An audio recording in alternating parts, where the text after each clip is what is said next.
नागपुरातील सीताबर्डी बाजारपेठ गजबजल्याचं पाहायला मिळालंय। दिवाळी निमित्त खरेदीसाठी या ठिकाणी गर्दी झाली आहे। ही बाजारपेठ केवळ नागपुरासाठीच नाही तर संपूर्ण विदर्भासाठी मोठी बाजारपेठ मानली जाते। त्यामुळे दिवाळी निमित्त कपडे, इलेक्ट्रॉनिक्स आणि इतर वस्तूंच्या खरेदीस प्रचंड गर्दी झाली आहे।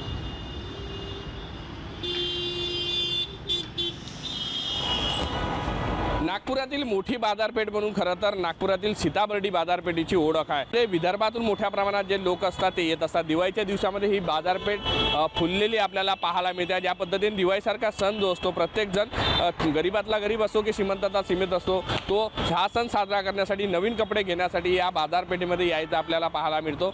अशीच काहीशी गर्दी जी आहे ती आज आपल्याला बाजारपेठेमध्ये आपल्याला पाहायला मिळत आहे। ही पूर्ण जी ओळ आहे जी सीताबर्डीपर्यंत जाते, त्यामध्ये शेकडो दुकानं आहे, ज्यामध्ये कपड्याचे दुकानं आहे, वाहनांच्या सुद्धा रांगा लागल्याचं आपल्याला पाहायला मिळत आहे। कपड्याचे दुकानं असो, इतर साहित्यांचे दुकानं आहे, इलेक्ट्रॉनिक वस्तू आहे, असे सगळे दुकानं जे आहे खरं तर या भागामध्ये पाहायला मिळतात। त्यामुळे या भागामध्ये मोठ्या प्रमाणात गर्दी जी आहे ती आपल्याला आता दिसून येत आहे। खरं तर अजून जशी जशी सांज होत जाईल तशी तशी गर्दी आणखी वाढणार आहे। आताच्या परिस्थितीमध्ये दररोज साधारणतः कोट्यावधीची उलाढाल होते, मात्र दिवाळीसारख्या सणामध्ये ही उलाढाल दुप्पट आणि तिप्पट झाल्याचं पाहायला मिळते आहे। सौरभ बोलेसह पराग डोबळे, साम टीव्ही न्यूज, नागपूर।